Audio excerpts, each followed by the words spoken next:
Samsung நிறுவனத்திடம் சிக்கி தவிக்கும் தமிழக அரசு பாலுக்கும் காவல் பூனைக்கும் தோழன் என்கிற முறையில் செயல்படுகிறது என்று மார்க்சிஸ்ட் கம்யூனிஸ்ட் எம்எல்ஏ நாகை மாலி விமர்சித்துள்ளார். தமிழ்நாடு அரசு ஊழியர் சங்கத்தின் 15வது மாவட்ட மாநாடு நாகையில் நடைபெற்றது. இதில் மார்க்சிஸ்ட் கம்யூனிஸ்ட் கட்சியின் கீழ்வேலூர் எம்எல்ஏ நாகை மாலி சிறப்பு கலந்து கொண்டு உரையாற்றினார்.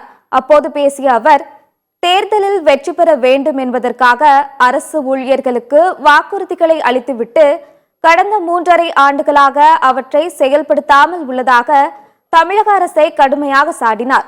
தொடர்ந்து பேசிய அவர், தொழில் வளர்ச்சி என்ற பெயரில் வெளிநாட்டு மூலதனத்தை கொண்டு வந்து தமிழ்நாட்டை சுரண்டி தொழிலாளர்களை சுரண்டி வெளிநாட்டுக்கு கொண்டு செல்வதாக நாகை மாலி குற்றம் சாட்டினார். அரசாங்கம் சிக்கிக்கிட்டு சாம்சங்ல போய் தமிழ்நாடு அரசாங்கம் சிக்கிக்கிட்டு எப்படி சிக்கிட்டாங்கன்னா சில கண்டிஷன் போடுறாங்க.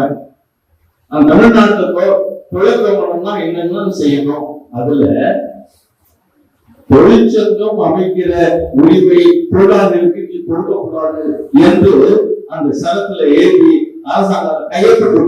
அதனால அரசாங்கம் முடிக்கிறான். என்ன பண்ண அரசாங்கம் பாலுக்கும் காவல் பூனைக்கும் தோழன் என்கிற முறையில அந்த பிரச்சனை கொண்டு போய் நீதிமன்றத்தை கொண்டு போய் விட்டோம்.